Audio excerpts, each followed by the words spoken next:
ಖಂಡಿಸಬೇಕು, ಹಾಗೆ ನಿಯಮಗಳನ್ನ ಗಟ್ಟಿ ಮಾಡಬೇಕು. ದೂರದ ಮಾತು ಸರ್, ಅದಾಗ್ಲಿಕ್ಕೆ ವರ್ಷಾನ್ಗಟ್ಲೆ ಪ್ರಾಸೆಸ್ ಆಗುತ್ತೆ, ಆಗಬೇಕು. ಬಟ್ ಸಿಂಪಲ್ ಖಂಡಿಸೋದು, ಅವ್ರು ಹೇಳಿದ್ರಲ್ಲ ಸರ್, ಖಂಡಿಸೋದು ಕ್ಷಣ ಮಾತ್ರದ ಕೆಲಸ. ಬಟ್ ಆ ಖಂಡಿಸೋ ಕೆಲಸ ಆದ್ರೂ ಎಷ್ಟಾಗ್ತಿದೆ ಅಂತ ಹೇಳಿ, ಮೊನ್ನೆ ದುರಂಧರ್ ಅಂತ ಪಿಕ್ಚರ್ ಬಂದಾಗ ಸೋಷಿಯಲ್ ಮೀಡಿಯಾದಲ್ಲೆಲ್ಲ ಪೂರ್ತಿ trend sir. So called liberals, so called ಬುದ್ಧಿಜೀವಿಗಳು, ಇದರಲ್ಲಿ ಸಿಕ್ಕಾಪಟ್ಟೆ ವೈಲೆನ್ಸ್ ಇದೆ, ಇದರಲ್ಲಿ ಸಿಕ್ಕಾಪಟ್ಟೆ ಹೇಟ್ ಇದೆ. ಹೀಗೆ ಖಂಡಿಸುವವರಲ್ಲಿ ಎಷ್ಟು ಜನ ಈ ದೀಪು ಚಂದ್ರದಾಸ್ ಅವರನ್ನ ಮಾಡಿದ ಬರ್ಬರ ಹತ್ಯೆಯನ್ನ ಖಂಡಿಸ್ತಿದ್ದಾರೆ? ನಾನು ಇಲ್ಲಿ ಧರ್ಮವನ್ನ ಬಿಟ್ಟು ಮಾತನಾಡ್ತಿದ್ದೀನಿ. ಈ ಖಂಡಿಸೋದು ಯಾಕೆ ಬರಲ್ಲ? All ice on Rafah, Pakistan ಜಿಂದಾಬಾದ್ ಹೀಗೆ ಹೇಳುವವರಿಗೆ ಈ ವಿಚಾರ ಯಾಕೆ ಕಣ್ಣಿಗೆ ಕಾಣಿಸೋದಿಲ್ಲ? ಹೇಳಿ ಸರ್. ಈಗ ಯಾರು ಅದನ್ನ ಸಮರ್ಥನೆ ಮಾಡ್ಕೊಂಡಿದ್ದಾರೆ? ಎಲ್ಲರೂ ಖಂಡಿಸ್ತಾನೆ ಬಂದಿದ್ದಾರೆ. ಯಾರೋ ಒಬ್ರು ಇಬ್ರು ತಲೆ ತಿರುಕರು ಮಾಡಿದ್ರ ಬಗ್ಗೆ ನಮ್ಗೆ ಇದು ಇಲ್ಲ, ಪ್ರಶ್ನೆ ಅಲ್ಲ. ಎಲ್ಲರೂ ಸಹಿತ ಅಲ್ಲಿರ್ತಕ್ಕಂಥ ಅಮಾನವೀಯ ಘಟನೆಯನ್ನ ಇವತ್ತುವರೆಗೂ ಸಹಿತ ಇಲ್ಲಿ ಕೂತಿರೋರಿಂದ ಹಿಡಿದು ಇಡೀ ದೇಶಾದ್ಯಂತ ಎಲ್ಲರೂ ಖಂಡಿಸ್ತಾ ಇದ್ದಾರೆ. ಯಾಕಂದ್ರೆ ಅಲ್ಲಿ ಒಂದು ಮಾನವೀಯತೆ ಕೊಲೆ ಆಗಿದೆ, ಅದನ್ನ ಖಂಡಿಸ್ತೀವಿ ನಾವು. ಅವ್ರು ಯಾರು ಅಂತಲ್ಲ. ಆದ್ರೆ ನಾನು ಹೇಳ್ತಾ ಇರೋದು, ಈ ದೇಶದ ಸಂವಿಧಾನ ಎಲ್ಲರಿಗೂ ಸಹಿತ ಪೂಜಿಸುವ ನಿಮ್ಮ ಧರ್ಮವನ್ನ ನೀವು ಎತ್ತಿಡಿಯುವ ಹಕ್ಕನ್ನು ಕೊಟ್ಟಿದೆ ಹೊರತಾಗಿ ನನ್ನ ಧರ್ಮ ಶ್ರೇಷ್ಠ, ಅವ್ರದ್ದು ಕನಿಷ್ಠ ಅನ್ನುವ ಹಕ್ಕನ್ನು ಕೊಟ್ಟಿಲ್ಲ. ಆದ್ದರಿಂದ ನೀವು ಯಾವುದೇ ಧರ್ಮವನ್ನ ಟೀಕೆ ಮಾಡುವುದಾಗಲಿ ಹಿಂಸೆ ಮಾಡುವುದಾಗಲಿ ತಪ್ಪು. ಅದು ಯಾವುದೇ ರೀತಿಯಾಗಿರ್ಲಿ, ನೀವು ಅದನ್ನು ಉದ್ರೇಕ ಮಾಡೋದಿರಲಿ, ದ್ವೇಷ ಭಾಷಣ ಮಾಡೋದಾಗ್ಲಿ, ಇವೆಲ್ಲವನ್ನೂ ಸಹಿತ ಈ ಸಂವಿಧಾನದಲ್ಲಿ ಯಾವತ್ತೂ ಸಹಿತ ಅವಕಾಶಗಳಿಲ್ಲ. ನಿನ್ನೆ ಭಾಗವತರು ಹೇಳ್ತಾ ಇದ್ದಾರೆ, ಅದಕ್ಕೆ ಅನುಮತಿನೇ ಬೇಕಾಗಿಲ್ಲ ಹಿಂದೂ ರಾಷ್ಟ್ರ ಮಾಡೋದಕ್ಕೆ ಸಂವಿಧಾನದ್ದು ಅಂತ ಹೇಳ್ತಾರೆ. ಇದು ಸಂವಿಧಾನ ದ್ರೋಹಿ ಆಗಿರ್ತಕ್ಕಂಥ ಹೇಳಿಕೆ ಇದು. ಇದನ್ನು ಮಾಡೋ ಹಾಗಿಲ್ಲ. ಯಾಕಂದ್ರೆ ಇಲ್ಲಿ ಭಾರತದಲ್ಲಿ ಇರ್ತಕ್ಕಂಥ ಪ್ರತಿಯೊಬ್ಬರು ಯಾವುದೇ ಧರ್ಮ ಯಾವುದೇ ಜಾತಿ ಸಂವಿಧಾನದ ಬದ್ಧವಾಗಿರಬೇಕು. ಸಂವಿಧಾನ ವಿರುದ್ಧವಾಗಿರ್ತಕ್ಕಂಥ ಯಾವುದೇ ಕೆಲಸವಿದ್ರೆ ಆದ್ದರಿಂದ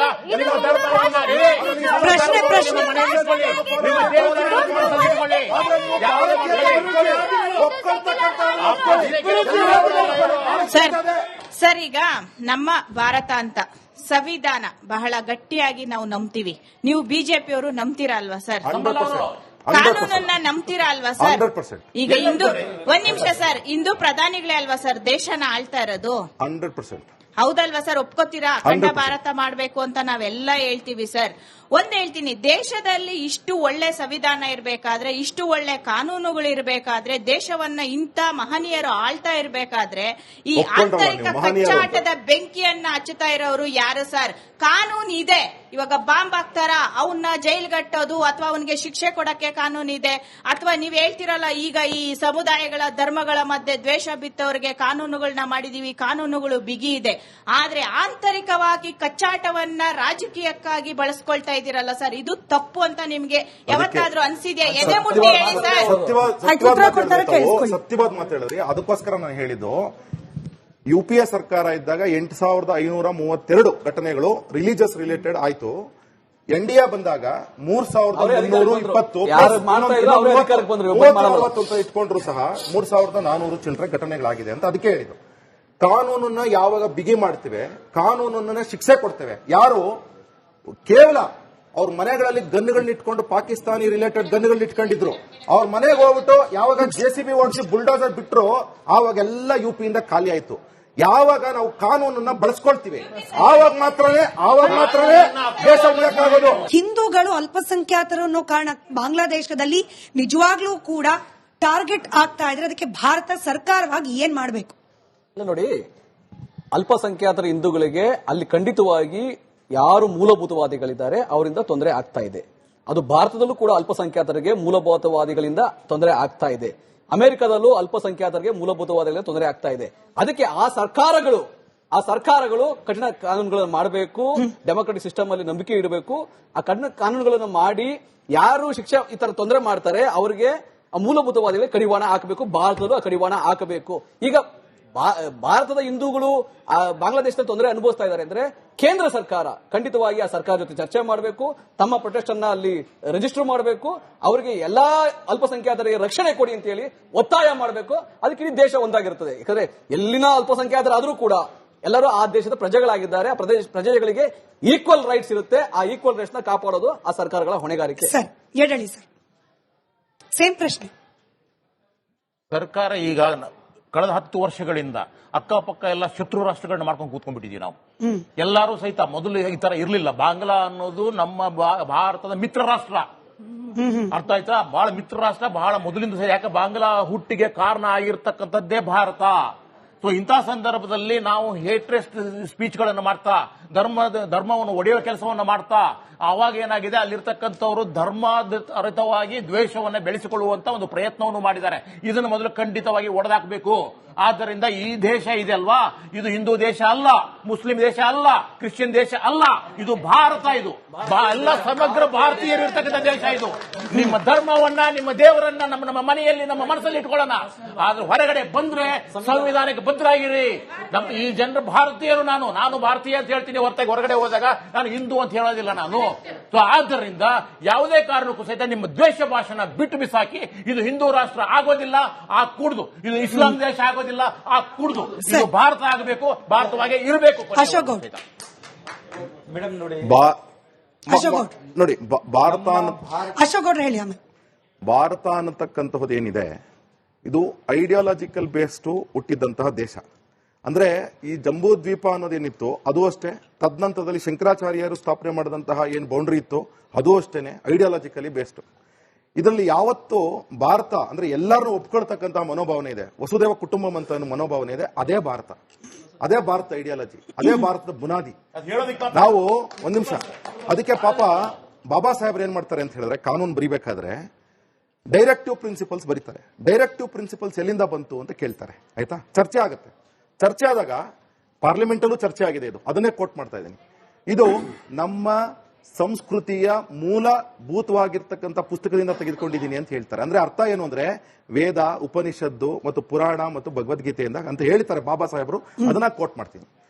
ಇವತ್ತು ಬಾಂಗ್ಲಾದೇಶದಲ್ಲಿ ಏನಾಗಿದೆ ಅಥವಾ ಬೇರೆ ದೇಶಗಳಲ್ಲಿ ಪಾಕಿಸ್ತಾನದಲ್ಲೂ ಏನಾಗ್ತಿದೆ, ಯಾವ ರೀತಿ ಮೂಲಭೂತವಾದ ಇದೆ. ಅಹಮದೀಸು, ನಾನು ಇನ್ನೊಬ್ಬ ಪೈಗಂಬರ್ ಬರ್ತಾನೆ ಅಂದ್ರೆ ಇನ್ನೊಬ್ಬನ ಗನ್ ಇಟ್ಕೊಳ್ತಕ್ಕಂಥದ್ದು, ಅಥವಾ ನೀನು ಸೂನಿ ಅದರಿಂದ ನಾನು ಶಿಯಾ, ನಾನು ನಿನ್ನ ಗನ್ ಇಡ್ತೀನಿ ಅಂತ ಉಲ್ಟಾ ವೈಸ ವರ್ಷ. ಅಥವಾ ಡ್ಯೂಕ್ ಮುಸ್ಲಿಮ್ಸ್ ಏನಿದ್ದಾರೆ ಪಾಪ ಯಾವುದೋ ಒಂದು ತತ್ವ ನಂಬ್ತಾರೆ, ಅಥವಾ ಯಾಸಿದೀಸ್ ಏನಿದ್ದಾರೆ ಅವ್ರನ್ನ ಹೋಗಿ ಕೊಲ್ತಕ್ಕಂಥದ್ದು. ಇದು ಎಲ್ಲಿಂದ ಬಂತು ಅನ್ನೋದು ಅವರವರೇ ಚರ್ಚೆ ಮಾಡ್ಲಿ, ಆಯ್ತಾ? ನಾನು ಇವತ್ತು ಒಂದು ಅಪೀಲ್ ಇದೆ ನಂದು. ನನ್ನ ಅಕ್ಕ ತಂಗಿಯರು ಯಾರು ಮುಸಲ್ಮಾನರಿದ್ದಾರೆ, ನನ್ನ ಅಣ್ಣ ತಮ್ಮರು ಯಾರು ಮುಸಲ್ಮಾನರಿದ್ದಾರೆ, ಭಾರತದಲ್ಲೂ ಅಷ್ಟೇ ಪ್ರಪಂಚದಲ್ಲೂ ಅಷ್ಟೇ, ಅವ್ರಿಗೆಲ್ಲರಿಗೂ ನನ್ನ ರಿಕ್ವೆಸ್ಟ್ ಏನು ಅಂದ್ರೆ, ಕುತ್ಕೊಂಡು ನೀವೇ ಚರ್ಚೆ ಮಾಡಿ.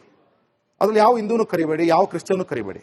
ಚರ್ಚೆ ಮಾಡಿದಾಗ ನೀವು ಚರ್ಚೆ ಮಾಡಬೇಕಾಗಿರೋದು, ಹೌದಪ್ಪ ಈ ಪ್ರಪಂಚದಲ್ಲಾದ್ಯಂತ ಯಾವ ರೀತಿ ಲಿಂಚಿಂಗ್ ಆಗ್ತಾ ಇದೆ, ಅಥವಾ ಮಾಬ್ ಲಿಂಚಿಂಗ್ ಆಗ್ತಾ ಇದೆ, ಅಥವಾ ಕೊಲೆಗಳಾಗ್ತಾ ಇದೆ, ಅಥವಾ ಟೆರರಿಸ್ಟ್ ಆಕ್ಟಿವಿಟೀಸ್ ಆಗ್ತಾ ಇದೆ, ಇದಕ್ಕೆ ಕಾರಣ ಏನು?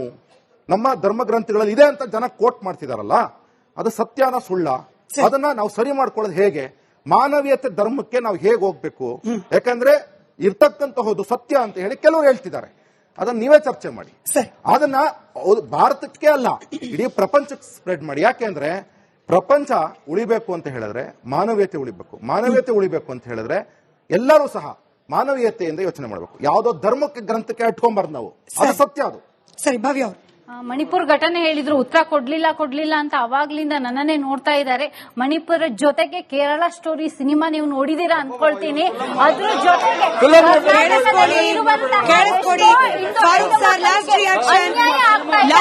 ನೋಡಿ, ಸಿನಿಮಾ ಅಲ್ಲ, ರಿಯಲ್ ಸ್ಟೋರಿ. ನಾನು ಇವತ್ತು ಸಹ ಬ್ಯಾಂಗ್ಳೂರ್ನಲ್ಲಿ ಇರುವಂತಹ ಹಲವಾರು ಘಟನೆಗಳು, ಹೆಣ್ಣು ಮಕ್ಕಳಿಗೆ ಆಗ್ತಿರುವಂತಹ ಅನ್ಯಾಯವನ್ನು ನಿಮ್ ಮುಂದೆ ತಂದು ನಿಲ್ಲಿಸ್ತೀನಿ. ಅವರಿಗೆ ನ್ಯಾಯ ಕೊಡಿ. ಏನ್ ಈ ಮನಸ್ಥಿತಿ ಇದೆ ಅಲ್ಲ, ಧರ್ಮದ ಹೆಸರಿನಲ್ಲಿ ಗುಂಡು ಹಾಕುವುದು, ಅದು ಹೋಗಬೇಕು. ಏನು ಭಾರತೀಯದು ಸರ್ ಹೇಳಿದ್ರು, ನಮ್ಮ ಧರ್ಮದಲ್ಲಿ ಹಿಂದೂ ಅಂತ ಹೇಳಿದ್ರೆ ಯಾರು ಹೀನ ಗುಣಗಳನ್ನು, ಕೆಟ್ಟ ಗುಣಗಳನ್ನು ಬಿಟ್ಟು ಬದುಕುತ್ತಾನೆಯೋ ಅವನೇ ನಿಜವಾದ ಹಿಂದೂ ಅಂತ ಹೇಳಿದ್ದಾರೆ. ಹಾಗಾಗಿ ನಮ್ಮ ಭಾರತದಲ್ಲಿ ಹೇಳಿದ್ದನ್ನು ಅದೇ, ಇಲ್ಲಿರುವಂತಹ ಏನು ಆ ಮನಸ್ಥಿತಿ ಇದೆ ಅಲ್ಲ, ಆ ಬಾಂಗ್ಲಾದೇಶದ ಮನಸ್ಥಿತಿ ಇರುವವರು ಏನು ಈ ದ್ವೇಷ ಭಾಷಣ ಮಾಡ್ತಾರಲ್ಲ, ಅವರಿಗೆ ಇದು ಉದಾಹರಣೆ ಆಗ್ಲಿ. ಇಲ್ಲಿ ಆತರ ಆಗದೆ ಇರೋ ಹಾಗೆ ಆಗ್ಲಿ. ಏನು ನಮ್ಮ ಧರ್ಮದಲ್ಲಿ ಹೇಳಿದಾರಲ್ಲ, ಸಂವಿಧಾನದಲ್ಲಿ ಹೇಳಿದ್ದನ್ನ ಪ್ರತಿಯೊಬ್ರು ಅಳವಡಿಸ್ಕೊಂಡು ಹೋಗ್ಲಿ ಅಂತ ನಾನು ಆಶಿಸ್ತೇನೆ. ಈಗ ಪಾಷಾ ಸರ್ ಹಾಗೆ ಫಾರೂಕ್ ಸರ್ ಇಬ್ಬರಿಗೂ ಕೂಡ ನಾನು ಇದು ಹಿಂದೂ ಟೆರರಿಸಂ ಅಂತ ಯಾವತ್ತಾರೋ ಆದಾಗ ಅವತ್ತು ಇದೇ ಪ್ರಶ್ನೆಯನ್ನ ಹಿಂದೂ ಸಮುದಾಯದ ಮುಖಂಡರಿಗೂ ಕೂಡ ಕೇಳ್ತೀನಿ ಅಂತ ಪ್ರಾಮಿಸ್ ಮಾಡ್ತಾ ಕೇಳ್ತಿದ್ದೀನಿ. ಯಾವುದೋ ಒಂದು ಸಮುದಾಯ ಅಥವಾ ಯಾವುದೋ ಒಂದು ಧರ್ಮ ಅದರ ಧರ್ಮದ ಪ್ರಚಾರದಲ್ಲಿ, ಧಾರ್ಮಿಕ ಗ್ರಂಥಗಳಲ್ಲಿ ಇರುವ ವಿಚಾರಗಳನ್ನ ತಪ್ಪಾಗಿ ಗ್ರಹಿಸಿಕೊಂಡು ಅದರ ಆಧಾರದ ಮೇಲೆ ಹಿಂಸೆ ಆಗ್ತಿದೆ ಅಂತಂದ್ರೆ ಧರ್ಮವಾಗಿ, ಸಮುದಾಯವಾಗಿ ಕೂತು ಒಂದು ರಿವ್ಯೂ ಮಾಡ್ಕೊಳ್ಳೋ ಅವಶ್ಯಕತೆ ಇದೆ ಅನ್ನೋದನ್ನ ನಾವು ಒಪ್ಕೊಳ್ಬೇಕಾಗತ್ತೆ ಸರ್. ಈ ಹೆಸರನ್ನ, ಧರ್ಮದ ಹೆಸರಿಟ್ಕೊಂಡು ಯಾರಾದ್ರೂ ಹಿಂಸೆಯನ್ನ ಮಾಡ್ತಿದ್ದಾರೆ ಅಂದ್ರೆ ಅದನ್ನ ಮುಕ್ತ ಕಂಠದಲ್ಲಿ ಖಂಡಿಸುವ ಪ್ರಯತ್ನ ಒಕ್ಕೊರಲಾಗಬೇಕು. ಅದಾಗಬೇಕು ಅಂದ್ರೆ ಏನ್ ಮಾಡಬೇಕು? ಮುಸಲ್ಮಾನ್ ಸಮುದಾಯದವರ ಹೆಜ್ಜೆ ಏನಾಗಿರ್ಬೇಕು? ಸೇಮ್ ಪ್ರಶ್ನೆ ನಿಮ್ಗೆ, ಸೇಮ್ ಪ್ರಶ್ನೆ ಪಾಷಾ ಸರ್ಗೆ. ಫಾರೂಕ್ ಅವರು, ನಾನು ಈಗಲೂ ಹೇಳ್ತಾ ಇದ್ದೀನಿ, ಇಲ್ಲಿ ಹಿಂದೂ ಆಗಿ ಅಥವಾ ಮುಸಲ್ಮಾನ್ ಆಗಿ ಮಾತಾಡೋದಕ್ಕಿಂತ ಒಬ್ಬ ಮಾನವೀಯತೆಯಿಂದ ಮಾತಾಡೋದಕ್ಕೆ ನಾನು ಇಷ್ಟಪಡ್ತೀನಿ. ಫಸ್ಟ್ ಆಫ್ ಆಲ್ ನಾನು ಹೇಳ್ತಾ ಇದ್ದೀನಿ, ನೀವು ಹೇಳಿದ್ರಲ್ಲ ಈಗ ಯಾವುದೇ ಕಾನೂನು ಲಾಗು ಆದ್ರೇನು ಎಲ್ಲರಿಗೂ ಒಂದಾಗೇ ಆಗ್ಬೇಕು, ಕರೆಕ್ಟಾ? ನಾನು ಅವಾಗಿಂದ ಹೇಳ್ತಾ ಇದ್ದೀನಿ, ಯಾರೇ ತಪ್ಪು ಮಾಡಿದ್ರು ಅವ್ರ ಕಠಿಣ ಶಿಕ್ಷೆ ಆಗ್ಬೇಕು. ಶಿಕ್ಷೆ ಹೇಗಾಗ್ಬೇಕಂದ್ರೆ, ಮುಂದೆ ಹೋಗಿ ಆ ತಪ್ಪು ಮಾಡ್ಬೇಕಂದ್ರೆ 100 ಸಲ ಅಲ್ಲ 1000 ಸಲ ಯೋಚನೆ ಮಾಡ್ಬೇಕು ಅಂತ ಶಿಕ್ಷೆ ಆಗ್ಬೇಕು. ಅವಾಗ್ಲೇ ಹೋಗಿ ಈ ಎಲ್ಲ ಸುಧಾರಣೆಗಳು ಆಗೋದು, ಇಲ್ಲಾಂದ್ರೆ ಆಗಲ್ಲ. ಅವಾಗ್ಲೇ ಹೇಳ್ತಾ ಇದ್ರು, ರೇಪಿಸ್ಟ್ಗಳಿದ್ದಾರೆ, ಮರ್ಡರ್ಸ್ ಇದ್ದಾರೆ, ಪ್ರತಿಯೊಂದು ಇದೆ. ಇವಾಗ ನೋಡಿ, ಮನುಷ್ಯನಿಗೆ ಮನುಷ್ಯನೇ ಸಾಯಿಸ್ತಾ ಇರೋದು. ದೊರಡೆ ಯಾರು ಮಾಡ್ತಾರೆ? ಒಬ್ಬನ್ನ ಮೋಸ ಮಾಡೋದು ಯಾರು? ಅಲ್ಲಿ ಮೋಸ ಮಾಡುವಾಗ ಅವನು ಹಿಂದೂ ಅಂತ ನೋಡಲ್ಲ, ಮುಸ್ಲಿಮ್ಸ್ ಅಂತ ನೋಡಲ್ಲ, ಅವನ ಅನುಕೂಲಕ್ಕೆ ತಕ್ಕಂಗೆ ಅವನು ಮೋಸ ಮಾಡ್ತಾನೆ, ಕರೆಕ್ಟಾ? ನಮ್ಮ ಭಾರತ ದೇಶದಲ್ಲಿ ಅತಿ ಹೆಚ್ಚು ಅಂದ್ರೆ ಕರಪ್ಷನ್. ಎಲ್ಲೂ ಹೋದ್ರೇನು ಬರೀ ಲಂಚ, ಅದ್ರ ಬಗ್ಗೆ ಯಾರು ಮಾತಾಡಲ್ಲ. ಇದೆಲ್ಲ ತಡೆಗಟ್ಟಬೇಕು. ಬಾಂಗ್ಲಾದೇಶನಲ್ಲಿ ನಡೀತಾ ಇರೋದು ನಮ್ಗೆ ತುಂಬಾ ದುಃಖ ಇದೆ ಮೇಡಮ್. ಅದಕ್ಕೆ ಒಂದು ನೋಡಿ, ನಮ್ಮ ದೇಶ ಇದ್ರೆ ನಾವು ಒಂದು ಕಾನೂನು ಮಾಡಿಬಿಟ್ಟು ಎಲ್ಲ ಇಂಥ ಕೆಲಸ ಮಾಡು, ಯಾರು ಮುಸಲ್ಮಾನಿಂದ ಕನೆಕ್ಷನ್ ಇದ್ದಾರೆ ಅವರನ್ನು ಬೈಕಾಟು, ಮಸೀದಿನಲ್ಲಿ ಸೇರ್ಸಲ್ಲ, ಅವ್ರು ಸತ್ರೆ ಜನಾಜ ಕೊಡ್ತಾರೆ, ಜನಾಜ ಅಂತ ಹೇಳ್ತಾರೆ, ಅದ ಮಂಚ ತಕೊಂಡು ಹೋಗಿತ್ತು ಇದರಲ್ಲಿ ಹಾಕ್ತಾರಲ್ಲ, ಅದನ್ನು ಕೊಡಬೇಡ್ದು ಅಂತ ನಾವೆಲ್ಲಾ ಮುಸಲ್ಮಾನರು ಬೈಕಾಟ್ ಮಾಡ್ತೀವಿ. ನಮ್ಮ ಭಾರತದಲ್ಲಿ ಈ ತರ ಆದ್ರೆ ನಾವು ಬೈಕಾಟ್ ಮಾಡ್ತೀವಿ. ಆಚೆ ಕಂಟ್ರಿ ಅದು, ನಮ್ಮ ಭಾರತ ಬಿಟ್ಟು ಇರೋದು ಆಚೆ. ಅದಕ್ಕೆ ನಮ್ಮ ನರೇಂದ್ರ ಮೋದಿ ಅವರು ಬೇರೆ ದೇಶದಲ್ಲಿ ಏನನ್ನ ಆದ್ರೆ ತುಂಬಾ ಇದ್ ಮಾಡ್ತಾರಲ್ಲ, ಇದಕ್ಕೆ ಒಂದು ಆಕ್ಷನ್ ತಕೋಬೇಕು. ಯಾಕಂದ್ರೆ ಒಂದ್ ಸಾಲಿ ಯುದ್ಧ ಮಾಡ್ಲಿ ನಾವು ಇದ್ದೀವಿ, ಒಂದ್ ಸಾಲಿ ಅದೇ ಬಾಂಗ್ಲಾದೇಶಕ್ಕೋಸ್ಕರ ಪ್ರಾಣ ಕೊಟ್ಟು ಕಾಪಾಡಿದ್ದೀವಿ ನಾವು.